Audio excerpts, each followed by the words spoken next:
Bueno, vamos a ver el tema de metalografía.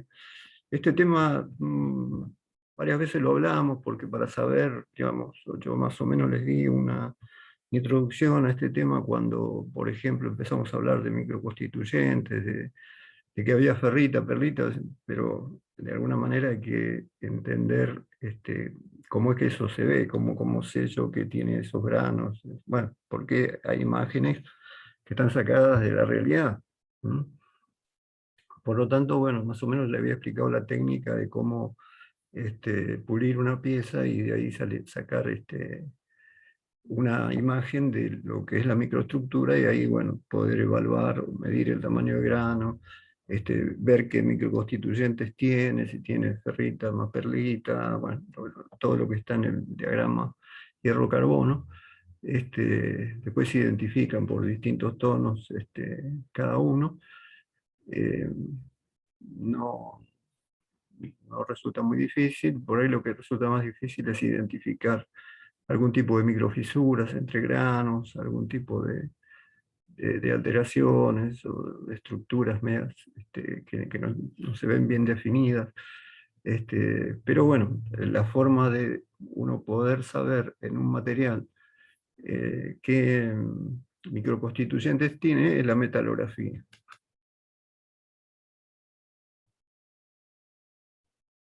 Eh, la metalografía permite entonces ver la superficie de un material y de ahí sacar, o sea, un corte del material, de ahí permite sacar ¿esto qué es?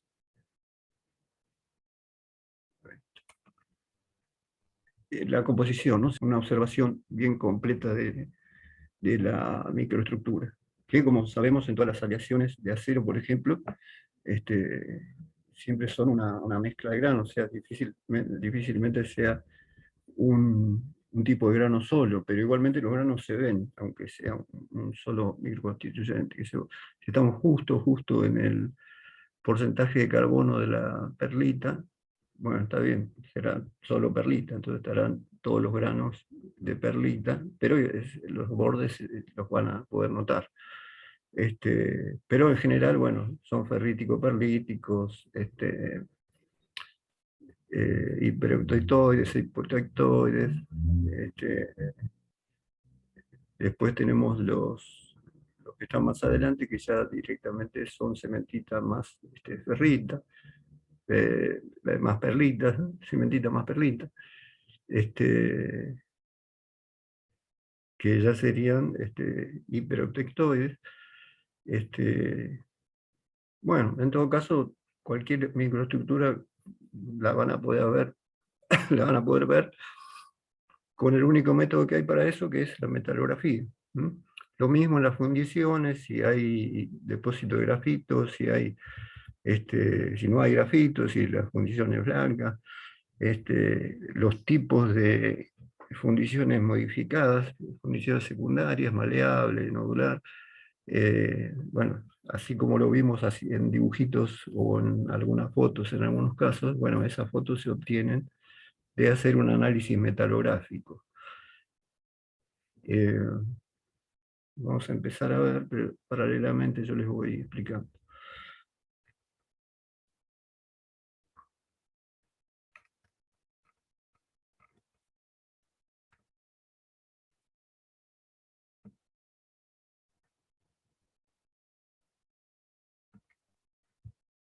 Bueno, ahí les llega la pantalla. Sí, sí, se está viendo. Está perfecto. El tema de la metalografía es, ya lo habíamos hablado, ahora lo vamos a ampliar mucho más, pero la idea más o menos yo se las había dado en su momento. eh, es, digamos, poder ver la imagen de los granos, de la microestructura, lo que sería imposible ver si la terminación es demasiado, eh, con demasiada rugosidad, digamos, terminada con una herramienta muy que deje unas marcas muy gruesas. O sea, lo que hay que sacar es todas las marcas que quedan cuando corto una muestra del material, porque justamente la metalografía lo que necesita es tener una superficie totalmente plana, absolutamente plana, muy pulida, pulida al máximo, que se puede atacar con un ácido. El ácido va a atacar de manera diferente a los microconstituyentes, porque algunos tienen más reacción y otros menos con el ácido. Y después, mirado al microscopio, van a poder ver esas microestructuras, ¿no? Simplemente por un relieve diferente que el ácido les da a cada microconstituyente, ¿no?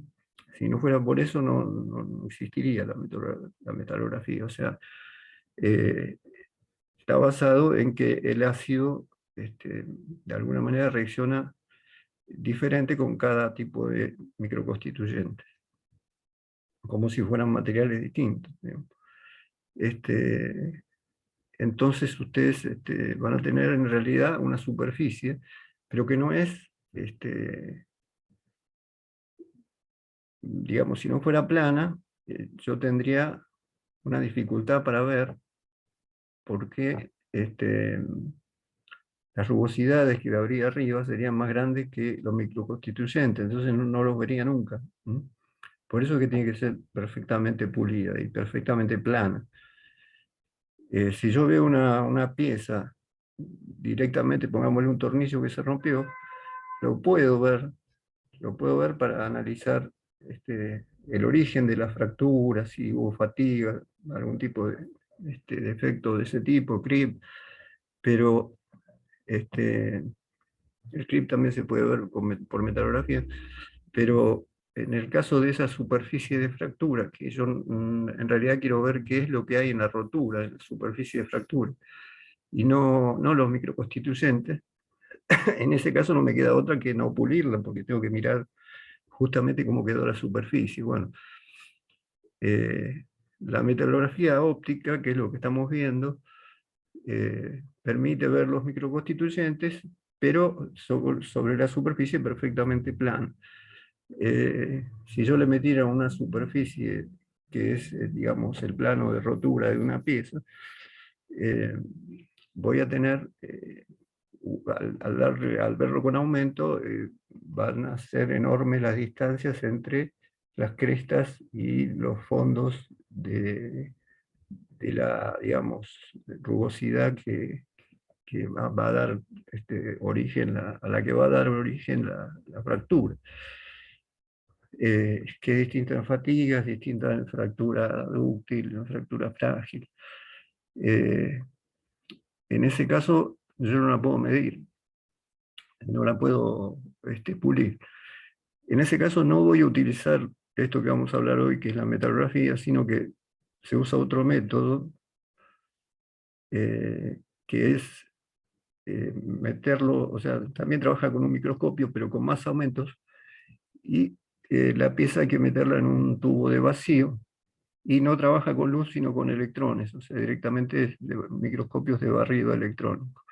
Ese barrido de electrones actúa como si fuera la luz, y termina formando una imagen. Eso está todo dentro de un tubo de vacío, un vacío muy alto. Entonces, voy a tener la imagen de una superficie que no es plana, pero con otra metodología, o sea, un microscopio especial, no óptico. ¿Qué pasaría si yo quisiera ver eso en un microscopio óptico? Y no podría ser foco, porque si hago foco en la parte que está más, que resalta más, el fondo no lo voy a ver, y si hago foco en el fondo no voy a ver arriba. O sea, el microscopio óptico tiene las características de la óptica. En cambio, el electrónico barre y es capaz de formar una imagen de 3 dimensiones, este, haciendo foco en todas las profundidades, ¿no? Bueno, pero eso sería, digamos, aparte de la metalografía, cómo se actúa cuando no puedo pulir. En el caso de la metalografía, que es para ver la estructura del material, en este caso, bueno, hay que pulir la probeta, o el pedacito de pieza que estoy estudiando, atacarlo con ácido y ahí se va a poder ver, ¿no? O sea, metalografía se le llama a esta técnica, o sea, hacer una muestra metalográfica, que es una pieza pulida y atacada con ácido, y verla, en este caso sí, con un microscopio óptico que puede distinguir sobre una superficie plana y puede distinguir por el ácido que le puse una microestructura de la otra, puede definir dónde está el borde de grano. Según los aumentos que le doy, después veo cuántos granos entran en la superficie y sé el tamaño de grano, digamos, tengo como para sacar todos los datos de la microestructura.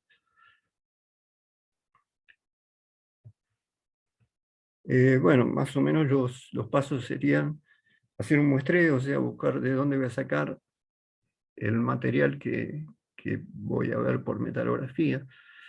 En algunos casos es medio directo porque, digamos, si veo un material que tuvo unas fallas, la voy a buscar cerca de las vallas, voy a recortar un pedacito cerca de las vallas porque ahí es donde puede probablemente existir alguna modificación de la estructura.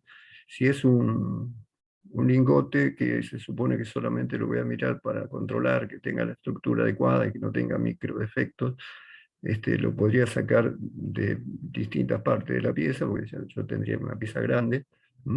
Cuando son lingotes trataría de no buscar ni en el centro del lingote ni en la superficie, porque son lugares donde en el centro del lingote van a parar las impurezas y en la superficie, que es donde estuvo en contacto con el molde, este, están las estructuras columnares, porque se enfría más rápido, está en contacto con algo más frío, que no es la estructura típica de todo el lingote. Entonces tendría que ir a buscar algo un poco más adentro.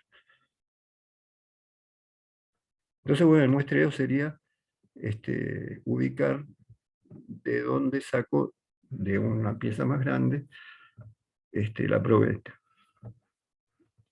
La probeta a veces es lo suficientemente grande para que yo la pueda agarrar, hacerle todo el procedimiento que ahora vamos a ver,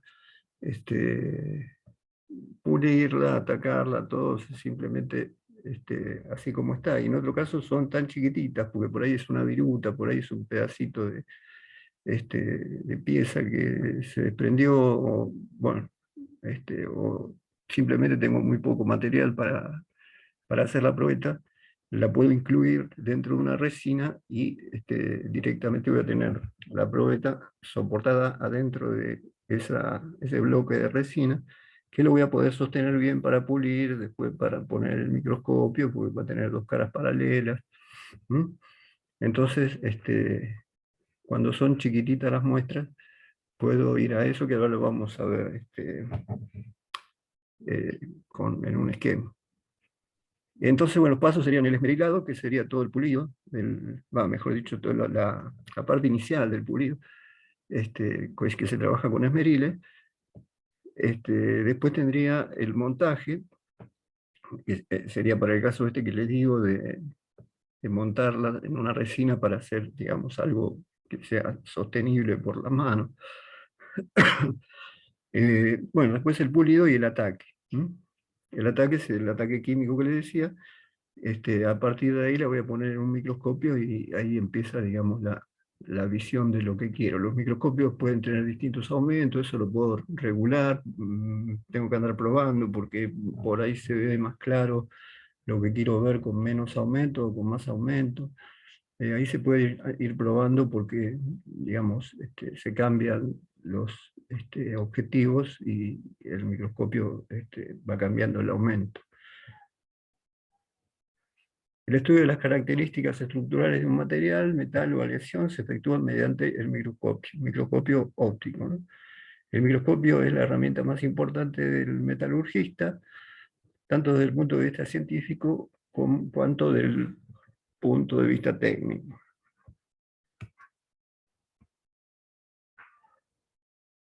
Bueno, ¿y qué es posible determinar? Que es lo que yo más o menos le decía. Acá tienen figuras que son, como en este caso esta grandota, que en realidad está con un aumento bárbaro, ve que acá está con una idea de la dimensión en milímetros que tiene la pieza. En otros casos, la muestra que yo tengo es muy chiquitita, y tengo que ver con, o sea, me va a costar más hacerle el pulido. En realidad, si dos piezas del mismo material, tengo una grande y una chiquitita incluida en resina, y es el mismo material, después cuando vaya al mismo aumento se va a ver lo mismo, porque la estructura va a ser la misma, ¿no? O sea, hay piezas de distinto tamaño, pero no, no quiere decir que vayan a dar después distintos resultados, porque después, cuando multiplico por el aumento que me dan los lentes, voy este, a llegar a una sola conclusión, digamos, voy a tener una misma imagen para el mismo material, aunque esté cortado de cualquier manera. Porque ahí ya no voy a ver los bordes, o sea, voy a ver directamente un puntito mínimo dentro de la superficie pulida que tengo. Bueno, igualmente en este largo se ve, a pesar de que esto es muy grande, se empieza a apreciar cuando uno la pone con el ácido, granos demasiado grandes. Esto seguramente no es acero. Entonces aparecen estructuras que tienen que ver con la solidificación. Acá aparece una estructura distinta. Bueno, todos esos análisis se pueden hacer por este método. Eh, Acá lo que estamos viendo, que digamos, para un aumento del orden del que se usa para ver microestructuras, se podría ver un grano de sal, ¿no? Y ver la forma del cristal. Entonces, ¿para qué sirve? Mediante microscopía es posible determinar macroestructura, forma de granos, tamaño de granos, distribución de fases presentes en el material, o sea, las fases son, si hay perlita y hay ferrita, esas serían fases del material. Textura, inclusiones, digamos, ahí están metidas cosas que no son hierro y carbono, también se van a ver. Eh, Inclusiones, entonces, y defectos. Un acero puede estar perfectamente construido y en algún lugar yo le puedo llegar a encontrar defectos que pueden ser, o en general son depósitos de algún material extraño en el borde de grano, precipitados, cosas que están en el borde de grano y que van a hacer más frágil el material porque es fácil romperlo por el lugar ese. Lo está ocupando otro material mucho menos resistente. Este, eh, y después puedo ver todo tipo de defectos. Incluso puedo hacer el análisis después de un tratamiento térmico, porque por ahí el material estaba todo bien, pero cuando hice el tratamiento térmico, no usé las temperaturas correctas y se provocan fisuras. Se provocan microfisuras, o sea, fisuras que nunca vería yo a simple vista, pero que si las veo metalográficamente pueden aparecer. Lo mismo para tratamientos termoquímicos, ¿no? Los superficiales. Puedo ver también microestructuras de solidificación, o sea, el tema de los granos dendríticos. Puedo ver la diferencia que hay entre los granos en la parte donde solidifica y en la parte que solidifica más despacio, o solidifica último. O sea, la ideal sería que no tuviera estructuras dendríticas por problemas de solidificación. O sea, eso habría que bajarlo a lo menor posible cuando se produce el acero. Bueno, la experiencia ha demostrado que el éxito en el estudio metalográfico, tanto a nivel macroscópico cuanto microscópico, depende fundamentalmente del cuidado que se tiene al preparar las muestras. El microscopio, que por más sofisticado o costoso que sea, no revelará la macro y microestructura de una muestra que ha sido preparada eficientemente. El microscopio no invadirá la muestra de manera tal de modificar su estructura primigenia. Es muy difícil que está hablando si chocamos el objetivo con la pieza, no invadirá la muestra. Y lo que muestra el microscopio no forma parte de la realidad completa, ¿no? Eh, lo que no hablamos es que en realidad cuando hago el ataque químico, lo que voy a lograr es que cada microconstituyente tenga una especie de rugosidad, pero imperceptible, diferente, y eso refleja la luz en en distintos planos, ¿no? Una la ferrita en un plano, la cementita en otro plano. Entonces, si veo las láminas de la perlita es porque la parte de cementita refleja en un ángulo y la parte de ferrita en otro, y ahí veo las láminas. O sea que en realidad no es que esté viendo una imagen de la pieza, sino que estoy viendo, o que la pieza tenga, digamos, esos granos, sino que son productos de que la ataqué químicamente. Si no la atacara químicamente, no voy a ver nada, o sea, voy a ver toda la pieza igual, por más que esté pulida, que esté plana, va a estar perfecta, pero si no tiene el ataque químico, no voy a ver nada. El ataque químico sí hace que se diferencie un grano de otro. En realidad no es que tenga esa imagen, sino que simplemente le, le comió más o menos este, a cada microconstituyente. Ese microconstituyente refleja la luz en un ángulo diferente y yo veo una imagen donde veo blanco, gris, negro, pero no es que el material tenga esos colores, sino que es producto de que los distintos microconstituyentes reflejan la luz después que los atacó el ácido de una manera distinta. Y ahí da la sensación de que estoy viendo colores, o colores, no, blancos y negros y grises. Eh, pero son, digamos, una imagen provocada por la rugosidad diferente que quedó después de atacar con el ácido. Bueno, el objetivo es obtener una o varias conclusiones del material, el método, proceso de fabricación, de su estado, condición y su capacidad o propiedades, entre otros. Se requiere contar con una superficie plana, libre de rayaduras y deformaciones superficiales de una superficie semejante a un espejo. Bueno, esto es lo que hablamos. La selección de la muestra es fundamental, de fundamental importancia en cualquier análisis que se desee realizar. Debe ser representativa del fenómeno a estudiar. Si lo que se va a investigar es una macroestructura de solidificación de las muestras, debe ser representativa de cada una de las porciones del material que cuenten con estructuras diferentes. O sea, puede tener los mismos microconstituyentes, pero los granos ser distintos, como les decía antes, en los bordes de la pieza, en el centro de toda la pieza o entre las dos partes, ¿no? Por eso, digamos, en realidad es un muestreo, uno está tomando una parte particular, o puede incluso hacer metalografía de las tres partes, del centro del lingote, de un lugar intermedio y de la superficie, ¿no? Y compararlas. O sea que también da conclusiones no solo de la composición, sino de las formas de grano y, bueno, y fundamental, el tamaño del grano. Y si se va a investigar una falla, se debe escoger la muestra más próxima al área de la falla y comparársela con una muestra de una zona libre de fallas o más sana.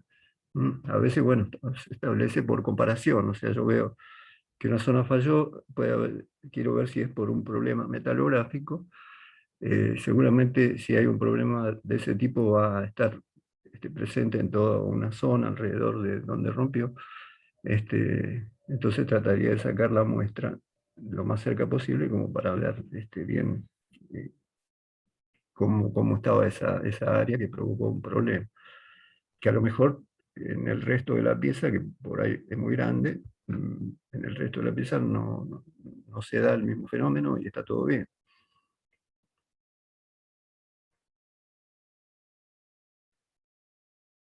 Bueno, puede ser no destructiva, que se realiza mediante la réplica. Después a lo último vamos a ver lo que es la técnica de réplica, que sería tomar una copia en un material especial de la superficie esta que yo veníamos hablando que la veíamos al microscopio, y después ver esa copia, pero digamos, es un proceso muy especial para obtenerla, ver esa copia y voy a ver lo mismo que la superficie, o sea, es algo que se pega a la superficie y digamos, es capaz de copiar la superficie exactamente y después me la puedo llevar para mirar en el microscopio esa muestra. Después lo vamos a detallar un poco. O la destructiva, que es la clásica, que es directamente seleccionar una porción del material, haciendo todo el tratamiento que hace falta en ese pedacito de pieza.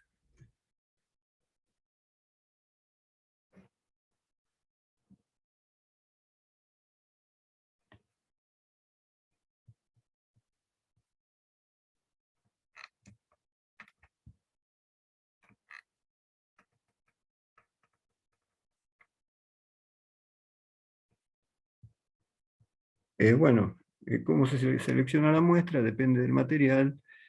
Hay materiales más dúctiles, este, polímeros, materiales no ferrosos, aceros no tratados térmicamente. ¿M? En ese caso, bueno, está diciendo, se corta con tijera, tenicheta, el otro se corta. Esto es intuitivo, uno ya sabe más o menos qué tiene que hacer. Y en el caso de materiales rígidos o duros, como sería el acero o aleaciones de acero, este, justamente lo que nos interesa a nosotros. Ahí se usan directamente como si fuera una moladora, pero con un disco muy finito, un disco de corte muy finito, que gira a una determinada velocidad, que depende del material, esa velocidad, y que va a ser el corte, digamos, de una sección más grande al tamaño que necesito para meter en el microscopio. Ahí hay que tener cuidado, esa máquina viene con un refrigerante, o sea, directamente vuelca por una salida tubular, un, que sería como el soluble que se usa para refrigerar el trabajado mecánico con herramienta de corte, este, que va a ir enfriando. Porque ¿qué pasa? Si yo caliento la pieza en el proceso de cortarla o de pulirla, al haber pasado por calor la pieza se modifica porque va a tener algún tipo de alteración de origen térmico. Entonces, si la temperatura a la que se mantiene siempre es baja, este, no va a haber problema. O sea, yo voy a estar viendo lo que corresponde al material que estoy viendo. Si, pongámosle, le doy este, con un disco demasiado grueso y una velocidad de avance muy grande, o sea, lo aprieto, por ahí se pone al rojo, y se puso al rojo ya está en la temperatura de tratamiento térmico. Entonces, en ese caso le voy a cambiar las propiedades y voy a analizar un material que no era el que yo quería ver, porque lo alteré.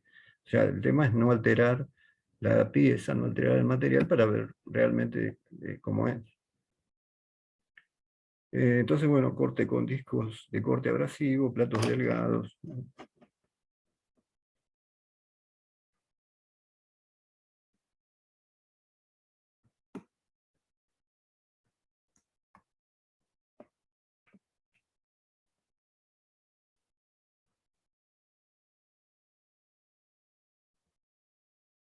Precauciones durante el corte. Bueno, cuando el corte produce calor, es lo que le decía. Es necesario controlar la elevación de temperatura. En el caso de sierras o discos de corte, es necesario lograr la refrigeración mediante algún método adecuado, como sería por aire, por agua, o emulsiones de corte, que es lo que yo le decía y lo que más se usa, que es una mezcla de un aceite soluble en agua que refrigera mejor todavía.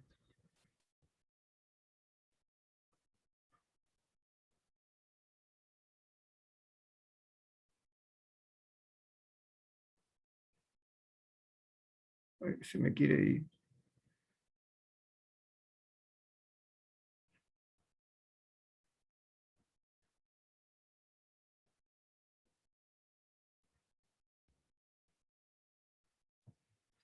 Bueno, los problemas durante el corte, digamos, no lo vamos a ver con mucha profundidad porque es más o menos intuitivo, digamos. Si se desgasta más rápido es porque estoy presionando mucho.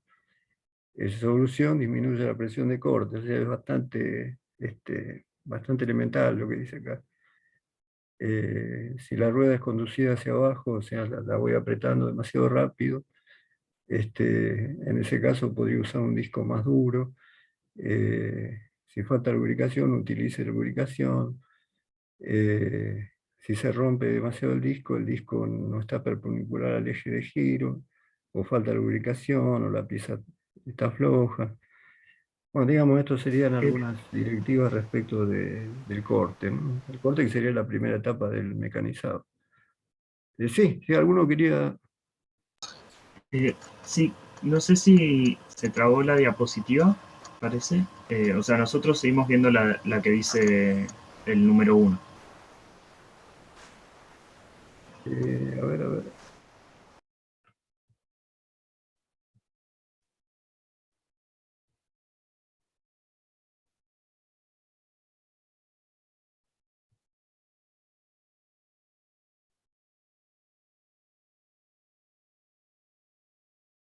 Esta,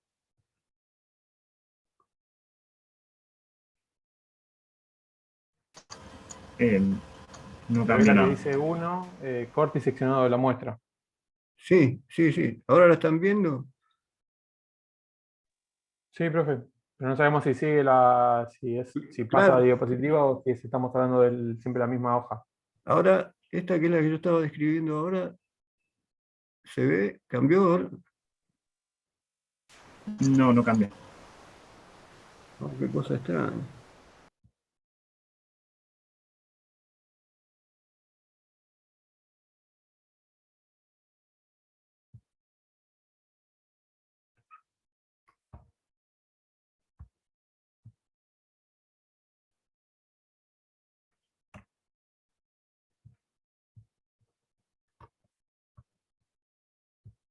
A ver, vamos a ver si arrancamos de vuelta.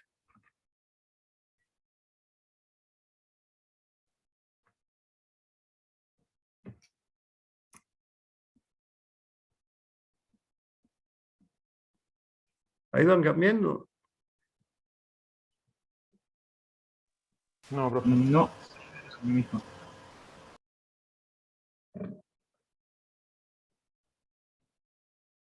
Es rarísimo. A ver, dejo de compartir y vuelvo a tratar de entrar.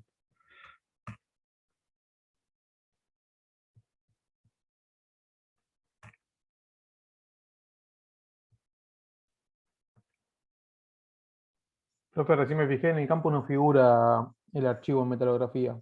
Está solamente No, el no, título. eso se No los sé tengo lo- que cargar. Sí, sí, sí, pues es un tema. Ah, está bien, Sí, sí, no, no. perfecto. Sí, lo que va a ir es lo que vemos. Este,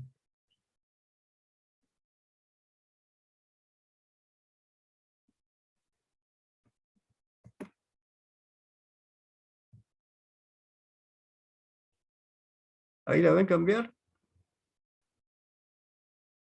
Ahora Sí, sí. ahora sí. Ah, ahí está, ahí está. Tuve que entrar de vuelta. Bueno, entonces lo que le decía es problemas que pueden ocurrir durante el corte. Bueno, si el disco no corta, si el movimiento no es uniforme, si el corte está inclinado, si la pieza se quema, recalentamiento de la pieza, bueno, eso no tiene que pasar. Y nos dice, bueno, cuál es el motivo por el cual aparece el problema que está en rojo y las soluciones con las que podría este, corregir ese problema.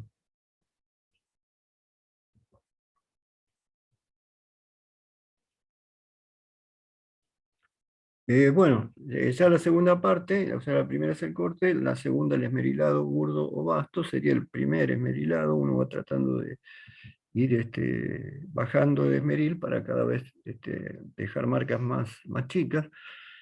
Siempre que sea posible, la muestra debe ser de un tamaño fácil de manipular. Luego del corte, la superficie se puede aplanar, quitarle rebadas producidas por el corte, etcétera, con una lima, o sea, antes de empezar a esmerilar. La superficie de materiales duros o blandos se puede lijar burdamente con lija de cinta o banda de lijadoras rotatorias, manteniendo la superficie siempre sumergida en agua, o bueno, un refrigerante adecuado. Si no se cuenta con refrigeración permanente durante el corte, se puede mantener la muestra fría sumergiendo frecuentemente en el líquido refrigerante durante la operación de esmerilado.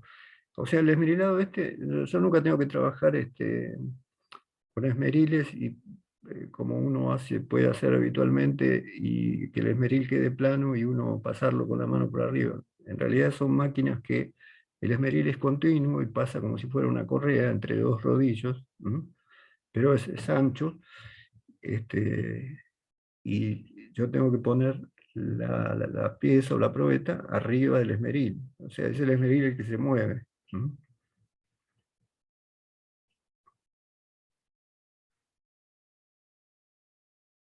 Por eso dice lijadura rotatoria, manteniendo la superficie. Bueno, o le pongo un refrigerante al proceso ese continuo, que directamente refrigere siempre, o por lo menos eh, desbasto un poquito y la pongo en agua, o en agua con refrigerante, la enfrío y sigo para que no alcance una temperatura muy alta.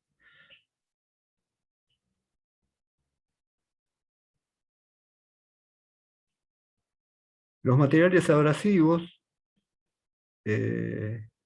bueno, son por arranque viruta, obviamente, mediante pequeñas herramientitas constituidas por sustancias minerales. Hay materiales naturales como el esmeril, el cuarzo, el corindón, las arsénicas, materiales artificiales como el diamante negro o carburo de boro, diamantes de baja calidad, diamantes artificiales, alundum o alúmina. ¿Se acuerdan que la alúmina era la parte central del proceso de obtención del aluminio? O sea, primero lo transformaba el mineral en alúmina y eso después se trataba para obtener directamente el aluminio. Bueno, esa alúmina, digamos, sirve como un material abrasivo. Eh, Carborundum o carburo de silicio. Cada uno de ellos se emplea para el amolado en distintos tipos de materiales. El diamante para materiales duros, la alúmina que es obtenida de la bauxita se utiliza para trabajar en materiales de alta resistencia a la tracción, como es el caso de los aceros. El carburo de silicio para materiales de baja resistencia a la tracción, como el hierro fundido, o sea, la fundición, bronce, aluminio, cobre.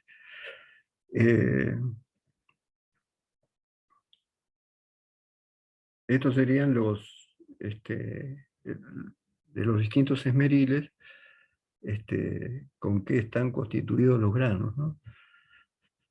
Después vamos a ver que hay otra parte donde directamente yo voy a echar un líquido con granos, pero mucho más finitos, y bueno, más o menos son los mismos componentes.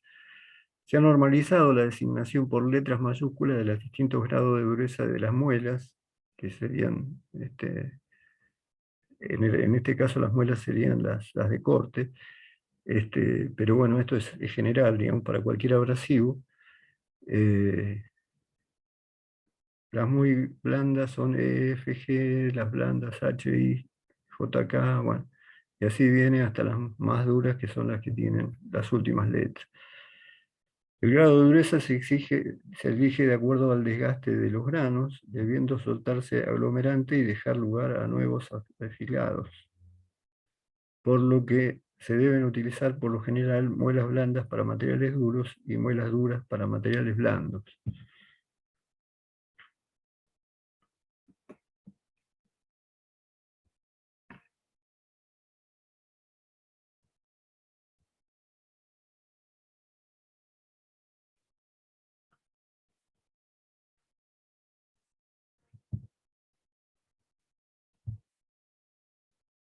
Bueno, en realidad el dibujo no es muy representativo, porque en realidad no son ruedas, es, digamos, el esmeril en papel puesto sobre, digamos,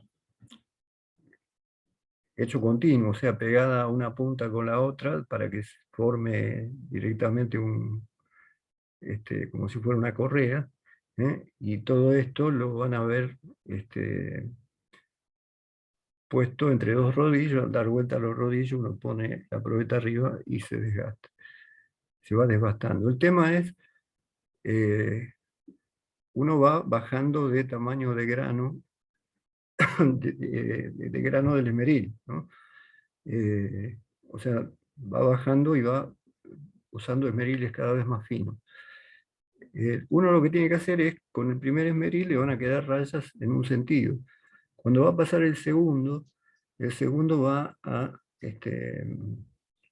digamos, a esmerilar con rayas más chicas, porque es más fino. Entonces tiene que darle hasta que desaparezcan todas las marcas más grandes que había abajo, que dejó la primera pasada con el esmeril más grueso. Y así tiene que pasar por varios esmeriles y ir bajando el tamaño del esmeril, para poder lograr llegar al más fino de todos, pero siempre con la técnica de a 90 grados, hasta que se borren todas las líneas del mecanizado anterior. Y así entonces, bueno, van a quedar cada vez mejor pulidas y con rayas mucho más finitas. Pero ese no es el final. En segundo término se usa lo que es el disco. O sea, hay no sé si después veremos alguna foto. Hay un disco que es directamente algo parecido a lo que fuera, sería un disco de vinilo, más o menos, incluso de ese tamaño, puesto en una máquina que gira bastante rápido, que también está hecho con esmeriles, pero que son intercambiables. Entonces, ya voy a ir trabajando ahí con ya los últimos esmeriles más finos, y voy a trabajar después con paños, donde con la misma técnica voy a siempre cruzando las rayas, siempre borrando las rayas del paso anterior. Lo que voy a hacer es directamente usar en lugar de disco de esmeril, voy a usar un paño muy finito, sobre el cual voy a poner sustancias que vienen en un frasco, que son una parte líquida y otra los granitos de abrasivo. Ese abrasivo es mucho más fino que todos los esmeriles que pasamos, digamos, son granitos demasiado chiquititos. Entonces iría en este disco que gira un paño, y yo al paño le voy tirando distintos líquidos, primero el que tiene los esmeriles más gruesos, después el de los más finitos, y en varias etapas también sigo bajando. Imagínense lo pulida que queda la pieza, ¿no? Queda pulida a espejo. Entonces voy a ir bajando cada vez también el tamaño de grano de esos líquidos que agrego.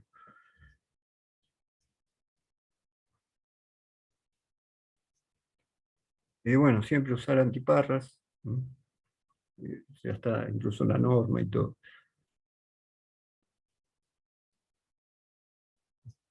Bueno, lo que les decía, una vez que tenemos esto bien pulido,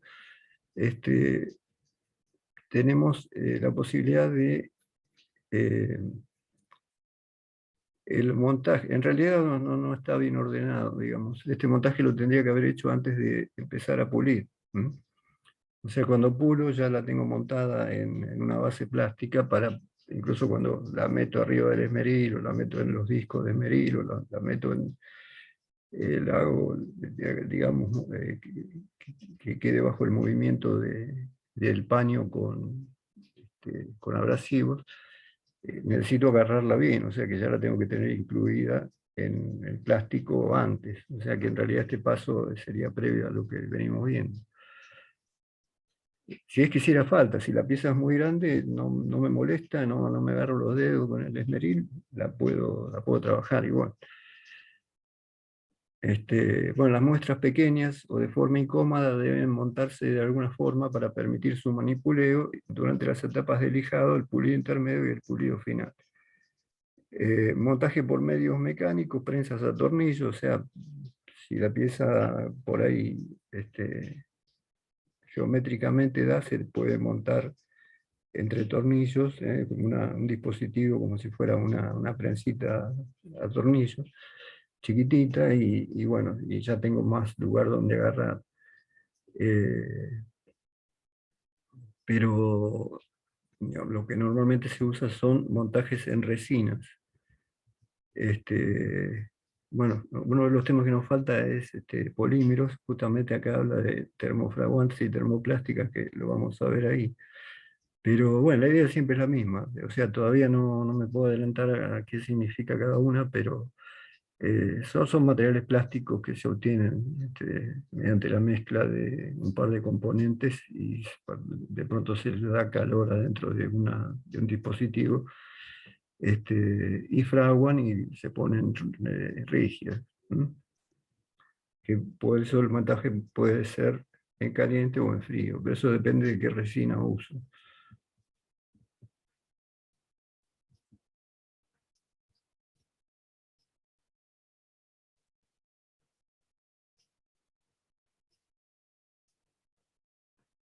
Bueno, acá lo que está hablando es de cómo se armaría esto. O sea, eh, tengo una resina, le tengo que agregar un catalizador, lo tengo que agitar. La pieza va a estar puesta dentro de una especie de molde. ¿M?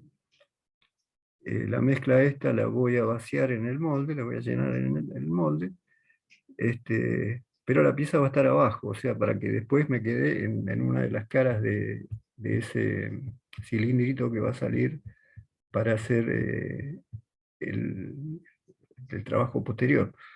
Este, Porque si no, después tengo que pulir material hasta que encuentre la pieza. O sea, la pieza yo ya trato directamente de que esté expuesta, y después ya pulo, hago todo el trabajo sobre el material completo con la resina. A la resina no cuesta nada, digamos, esmerilarla porque es muy blanda, entonces va a ir esmerilando el acero y va a ir bajando las rayas. Esto puede ser por frío o caliente, depende de la resina. O sea, hay algunas que fraguan en frío y otras que fraguan en caliente, entonces esto tiene unas resistencias, y voy a eventualmente a calentarlo, ¿no? Para que frague la resina y quede con la pieza adentro.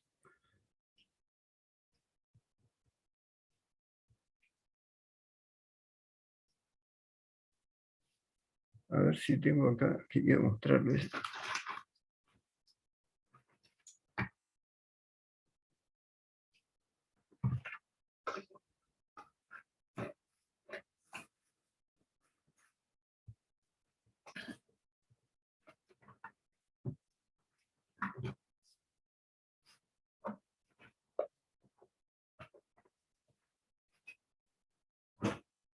A ver.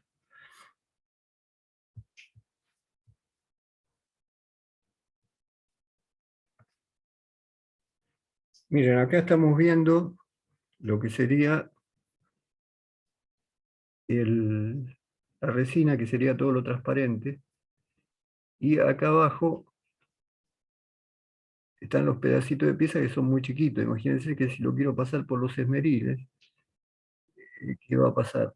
Voy a limar más los dedos míos que la pieza, porque es muy chiquitita. La pieza se ve ahí, son dos secciones en dos direcciones distintas de una pieza muy chiquitita. Bueno, entonces esto fue fraguado, o sea, fue metido en una máquina esta, con las piecitas puestas abajo, se dejó fraguar en el molde ese, después se desmoldó y ya sale con la forma cilíndrica,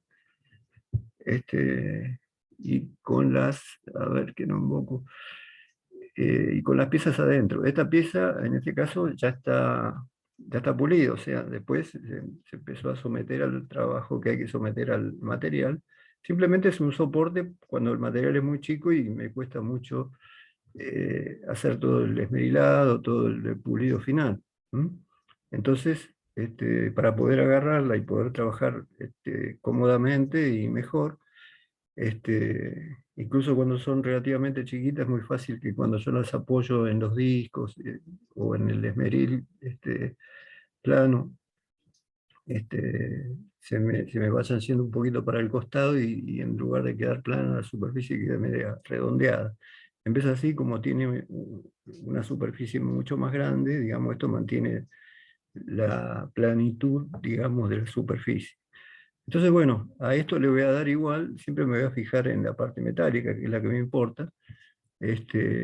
Cómo van quedando las rayas, las giro 90 grados, ¿m? Las giro 90 grados, paso por el esmeril siguiente, vuelvo a girar 90 grados, paso por el siguiente, y así todos los pasos, incluso con los últimos que son los discos con abrasivos líquidos, ¿no? En este caso, Una pregunta. sí. ¿Por qué se ponen dos secciones giradas en la resina? No, eso depende del caso que yo quiera analizar. Este, en este caso, esto es una especie de, ¿no?, de pieza chiquita con un agujero. En teoría, digamos, la microestructura debería verse igual en cualquiera de las direcciones, pero ¿no?, por una cuestión especial pusieron las dos. No, eso lo decido después según el caso particular. Generalmente va una, pero a lo mejor quisieron ver si la forma de los granos se mantiene en una dirección y en la otra, entonces se pueden poner dos, una cortada a 90 grados y se puede observar eso. O sea, todo depende de lo que uno quiera obtener. Normalmente en todas las que van a ver una sola piecita y directamente sobre esa piecita se hace todo el proceso y se mira el microscopio. Fíjense también la ventaja de meterlo adentro de esta resina es que puedo poner más de una pieza. Fíjense que acá atrás pusieron un papel que dice de qué se trata, de dónde se sacó, partida, bueno, toda la historia. Esto que pasó, lo pusieron cuando se hizo la solidificación de la resina esta, y el papel quedó incluido adentro, no se sale más. O sea, ya queda como una muestra, no puedo lograr el foco, queda como, digamos, una identificación de la muestra que no se va más. Está metida adentro también. Del lado opuesto, obviamente, a donde están la pieza.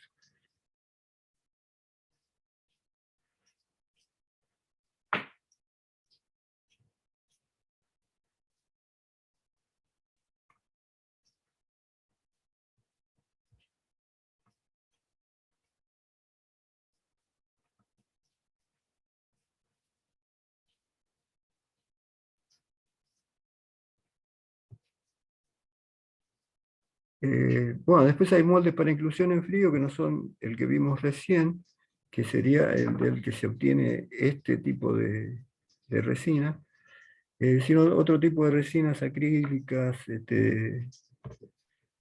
que en realidad se pueden moldear en frío, o sea, es como que esto solidifica solo sin darle temperatura. Entonces ahí sí, los moldes pueden ser de otros tipos, el molde de resina acrílica con o sin base de aluminio, moldes de teflón con base desmontable, moldes de goma de una pieza. Imagínense que si no va a entrar calor no hace falta que el molde sea metálico. En el caso de estas que sí hay que calentarlas para que fragüe, el molde es metálico, incluso necesita cierta presión y casi seguro temperatura. Los moldes estos de inclusión en frío, algunos son reutilizables. Y el de caliente, sí, el hornito ese sirve siempre el mismo, porque es de metal.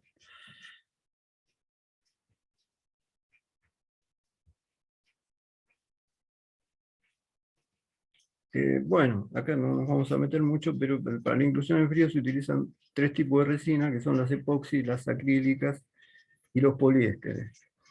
En general requieren otro componente endurecedor, catalizador, para que se polimerice la resina y en general son tóxicas. Todo esto de los tipos de resina que dice acá lo vamos a ver, ya calculo que en la próxima clase, si terminamos hoy esto, cuando veamos los polímeros. Digamos, no tiene mucho sentido que le explique eso a cada una, porque hay que dar una introducción bastante grande como para llegar a clasificar los polímeros.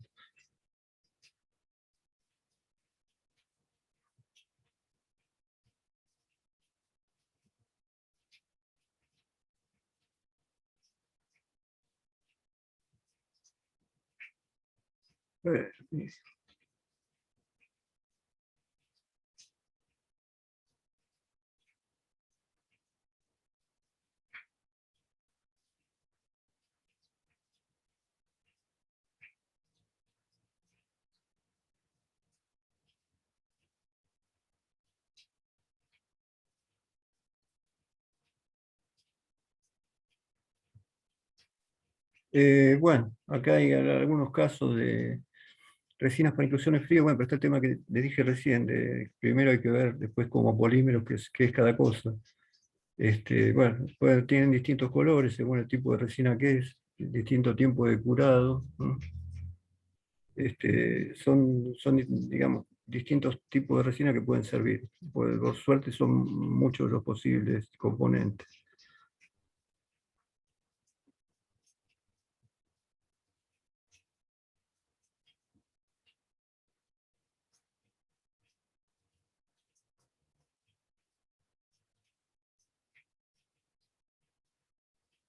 Bueno, esto sería la parte de la prensa, lo que ya vimos como un dibujito donde dijimos que estaba el molde, poníamos en caliente las dos partes, ¿no? Que se vaciaba ahí el producto más el catalizador. Bueno, básicamente esto sería un esquema de lo mismo. Lo que tienes, acá está representando que tiene unas resistencias, digamos, que dan vuelta y hacen que homogéneamente, digamos, esta pieza, que es el molde, que es el macho del molde, tenga una temperatura alta y uniforme. Y después, bueno, por acá arriba se va a volcar el material y va a haber un pistón que le va a dar cierta presión. Ahí va a quedar el material, por eso en la pieza que yo les mostraba está sobre una pared. Entonces eso lo logro dejándola en el piso del pistón y poniéndola la resina arriba.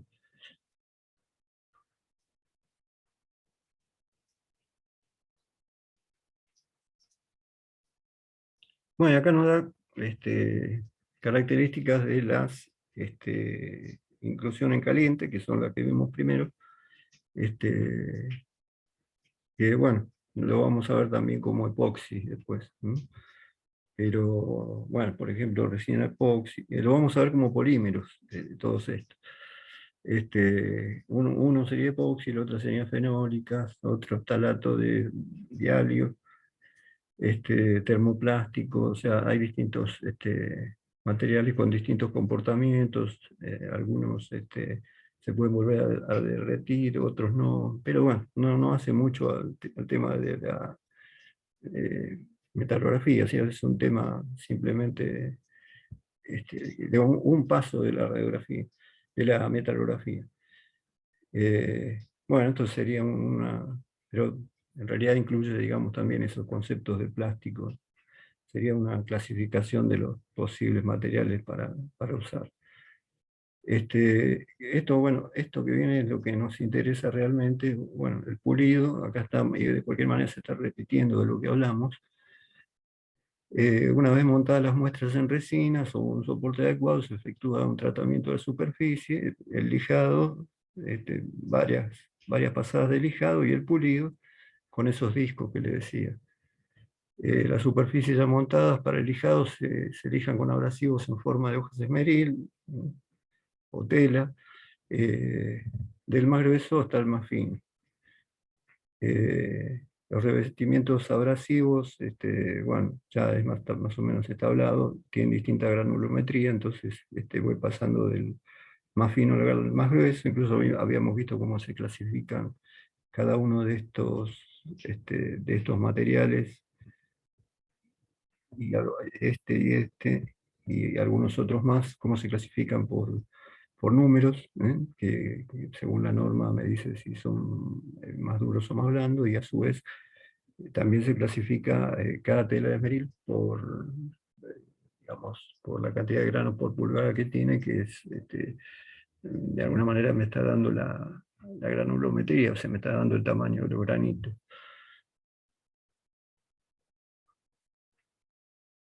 Bueno, entonces las etapas pasarían por papel de lija o esmeril,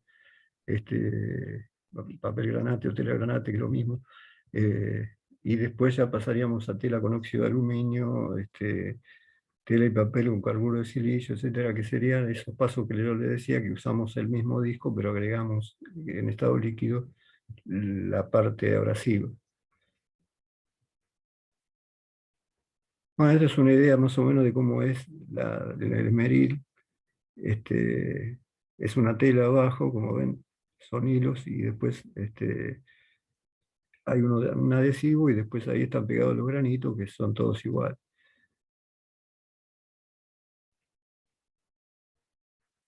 Bueno, esto ya está entrando demasiado en los abrasivos, que no son lo que nos interesa.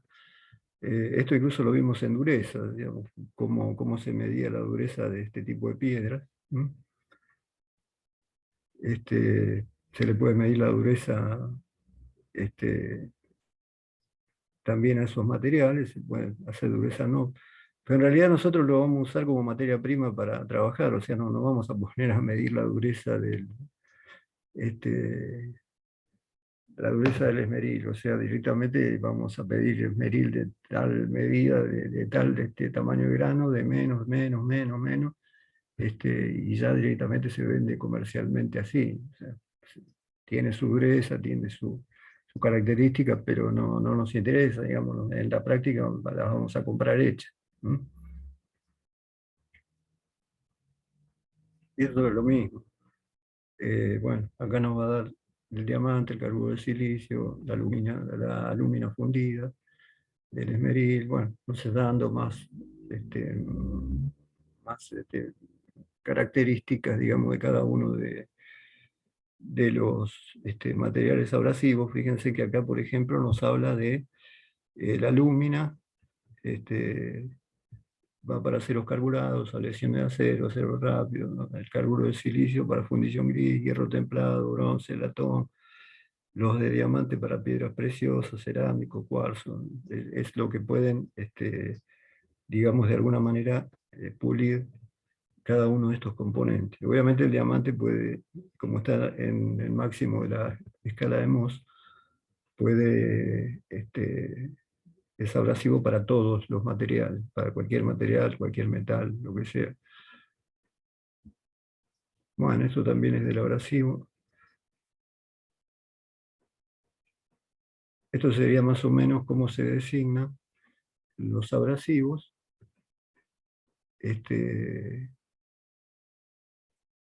Y acá tenemos,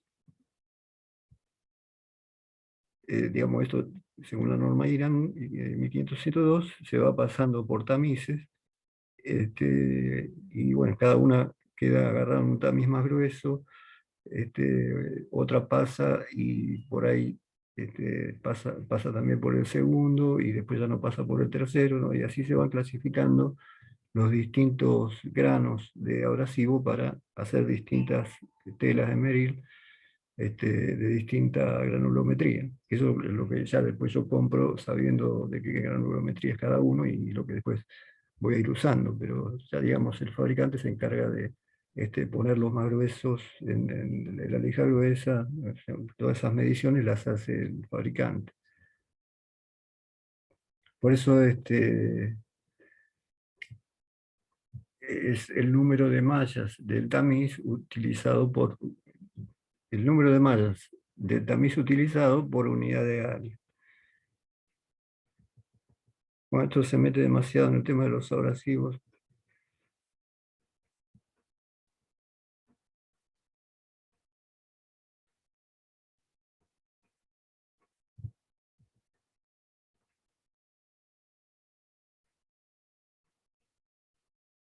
Y acá donde habla de micrones son los micrones que tienen las posibles marcas que me van a ir quedando, ¿no? Un pulido grueso va a dejar marcas de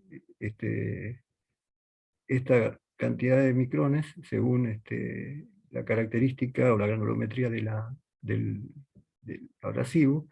el intermedio, que ya lo va bajando a bastantes micrones, y el pulido fino, donde ahí ya estamos trabajando con abrasivos mezclados con líquido que ya dan digamos, tamaños de marcas ínfimos, prácticamente la pieza pulida espejo.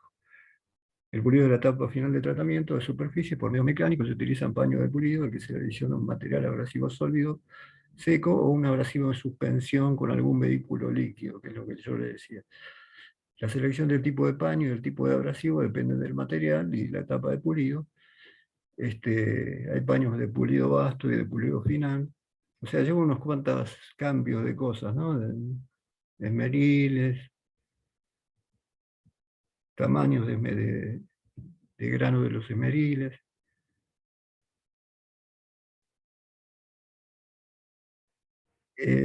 Y después ya se puede pasar a paños lisos, o sea, ya directamente un paño sin ponerle ningún líquido ni ningún tipo de abrasivo, directamente pasar el paño, poner el disco en la máquina, que decimos que tenía un disco abrasivo, directamente poner el paño, pero no ponerle ningún tipo de líquido abrasivo, y directamente el paño es el que se encarga de bajar más todavía las marcas.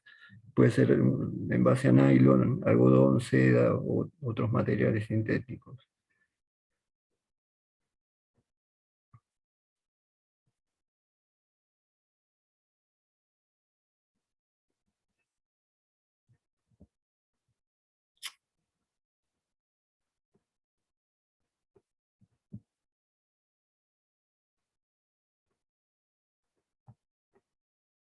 Paños peludos ya son esos, algo parecido al terciopelo, son utilizados para el pulido final, tienen fibras largas y son compresibles, proporcionando una acción más suave del abrasivo sobre la superficie tratada.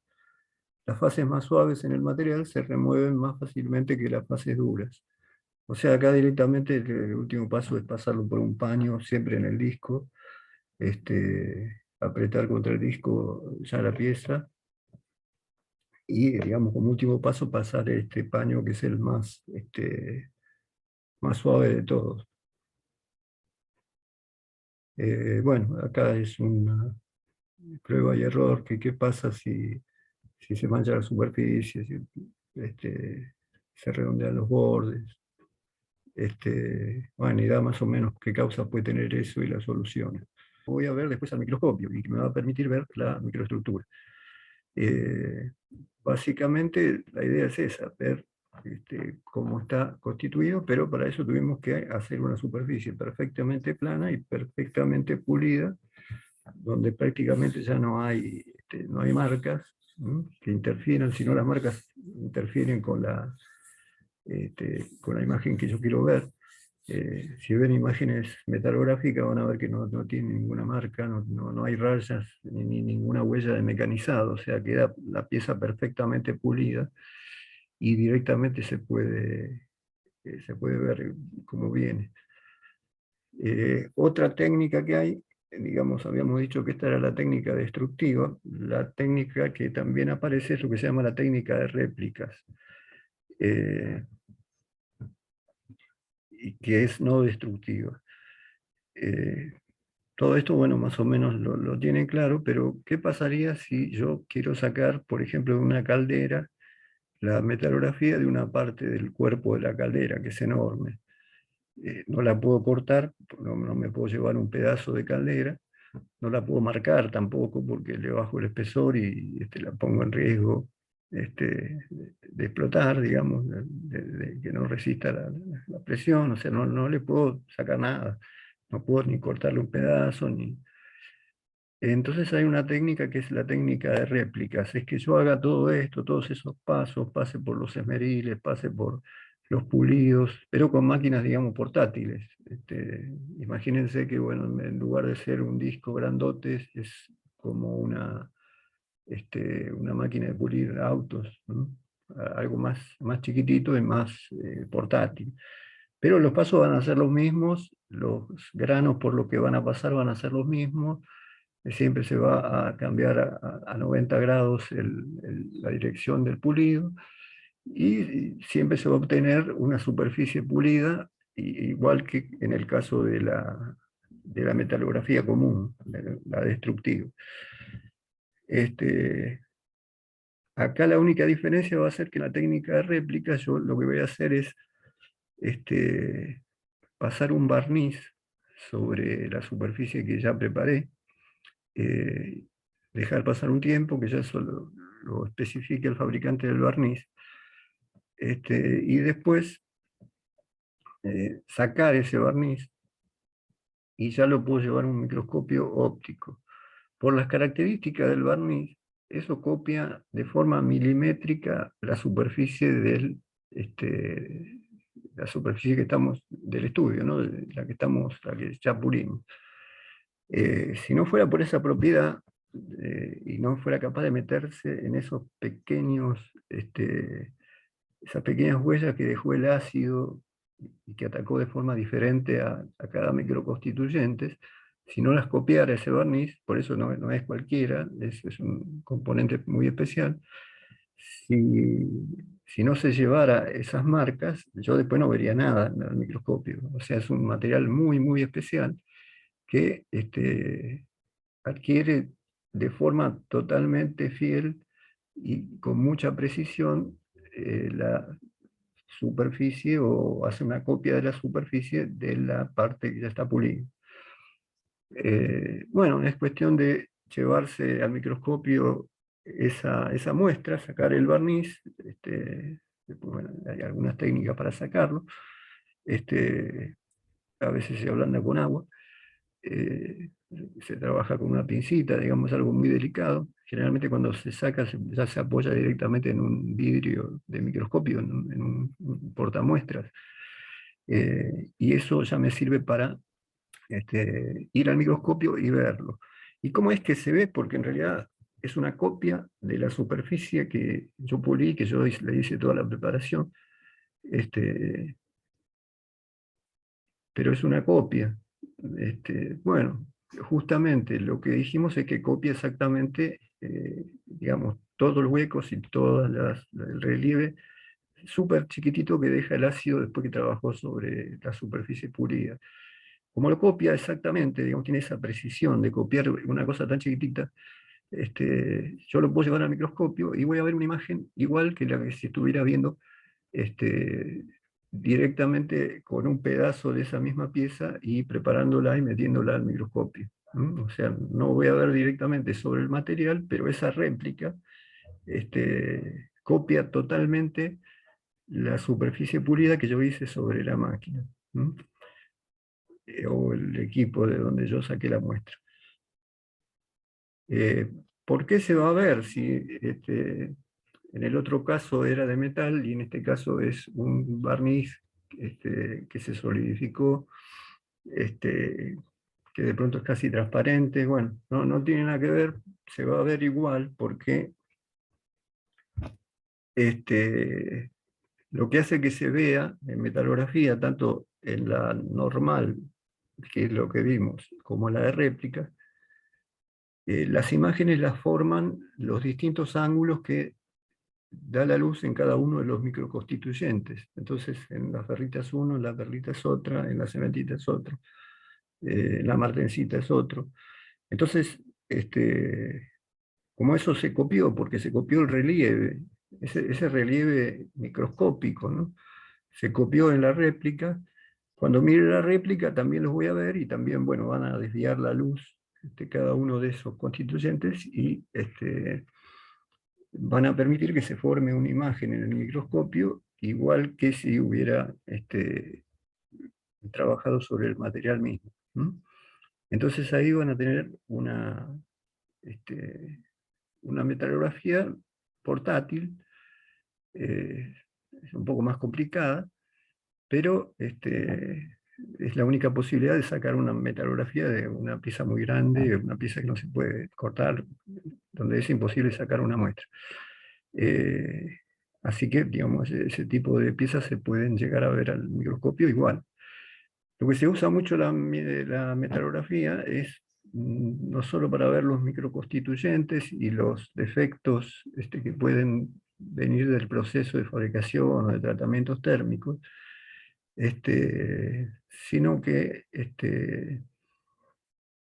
permiten ver también las consecuencias de algún trabajado que se le hizo al material o el tamaño de grano. Este, nos van a permitir hacer todo un análisis completo de la microestructura y, bueno, cómo quedó, ¿no? Después de si la pieza pasó por tratamientos térmicos o no.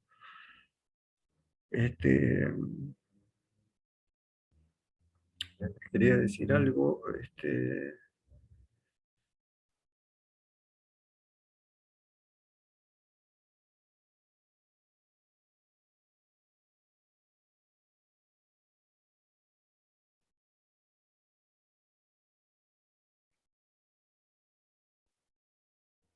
Bueno, obviamente de acá sale si de un tratamiento térmico hubo un cambio de tamaño de grano, puedo comparar el material sin tratar y el tratado y lo voy a observar.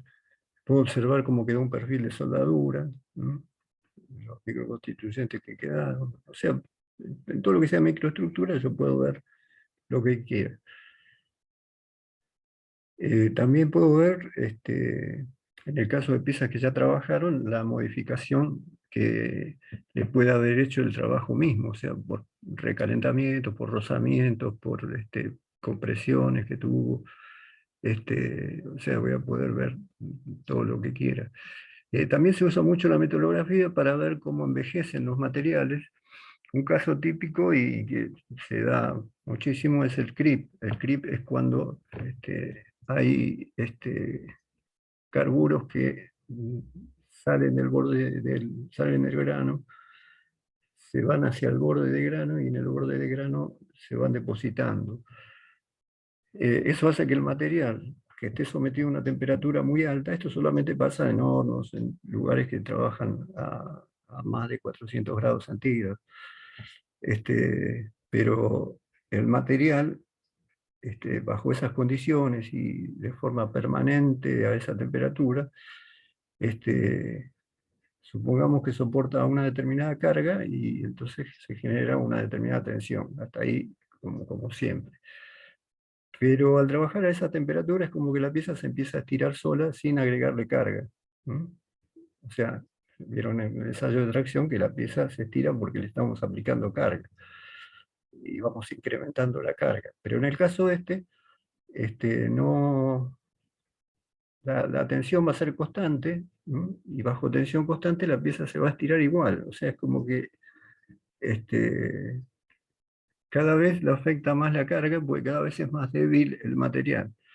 Lo que puedo hacer con eso, para caracterizar ese proceso, es ir haciendo metalografías, primero del material sin usar, después del material, después de una cantidad de horas, que pueden ser muchísimas, adentro del horno, después de otra cantidad de horas, y así varios puntos para distinta cantidad de horas y hasta la rotura.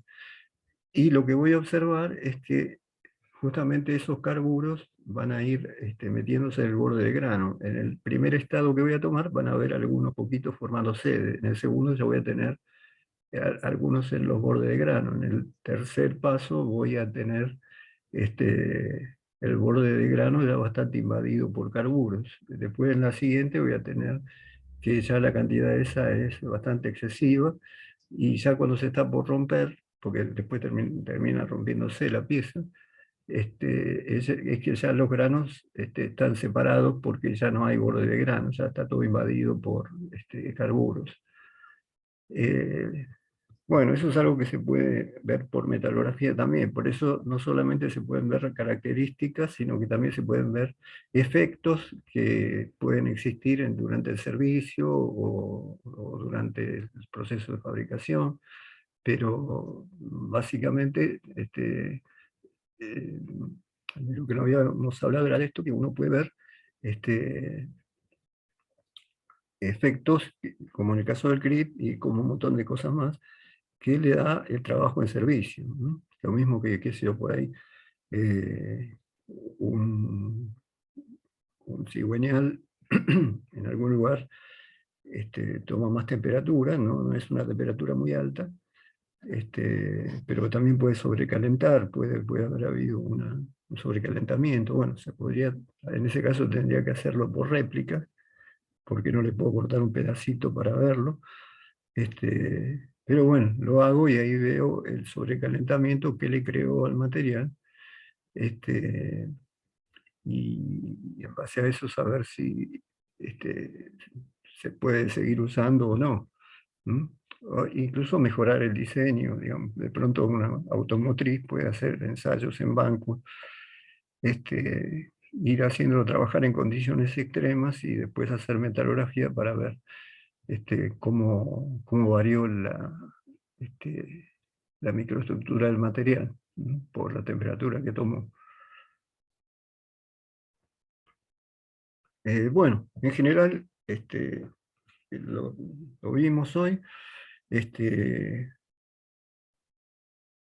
con esto no van a tener problemas, está todo escrito. Lo que yo no di, que tiene que ver con polímeros, después lo vamos a ver ya en las próximas clases. De cualquier manera no era importante para esto, porque acá lo que tenemos que saber en la metalografía es que o sea, no nos interesa mucho, digamos, ver en profundidad la dureza que puede tener cada material abrasivo. Lo mismo que los plásticos que se usan para hacer los soportes, hacer esos cilindritos de donde se puede llegar a agarrar mejor la pieza. Así que ya tenemos visto todo lo que necesitábamos, que está vinculado con todo lo que hablamos siempre, ¿no? Hablamos varias veces de granos, de microestructura, de borde de grano, de los nombres de las microestructuras. Y uno por ahí dice de dónde sale esto, o sea, cómo saben que para determinado porcentaje de carbono aparece ferrita más perlita. Bueno, justamente porque se hacen este tipo de ensayos en un material que tiene ese porcentaje de carbono y de ahí se observa que tiene determinada cantidad de ferrita y de perlita. Y así, bueno, mediante metalografía se fue pudiendo saber los porcentajes de carbono que se presenta a cada una de las fases. Digamos, esta técnica es importante, o fue importante en el desarrollo de un diagrama de hierro-carbono, ¿no? Y es importante para nosotros en el sentido de, bueno, ver defectos, ver daños, ver efectos del servicio, o directamente estudiar la microestructura, saber de qué microconstituyente está hecho, en qué porcentaje, con qué tamaño de grano, qué es lo que vimos más profundamente, ¿no? Sobre todo a principios de año. Bueno, no sé si a alguno le quedó alguna duda. Por mi parte se entendió, profe. Les tiro una cosita más, así ya queda bien el tema cerrado. En algunos casos se puede usar lo que se llama el pulido electrolítico. O sea, habría todavía una forma de bajar más las marcas que pueda haber. O sea, más allá del último pasado con un paño de terciopelo, digamos, quizá queda recontrapulido espejo. Si yo quisiera hacer una pulida más, lo que puedo hacer es meter un ácido electrolítico entre la pieza y una varilla de metal con la punta redonda, y voy pasando esa punta redonda. Bueno, al haber una corriente eléctrica que circula por un electrolito, voy a sacar, digamos, átomos de la superficie que está abajo. Y bueno, eso se pasa varias veces de forma pareja sobre la pieza, y eso, digamos, saca algunos electrones y directamente ya el pulido es perfecto.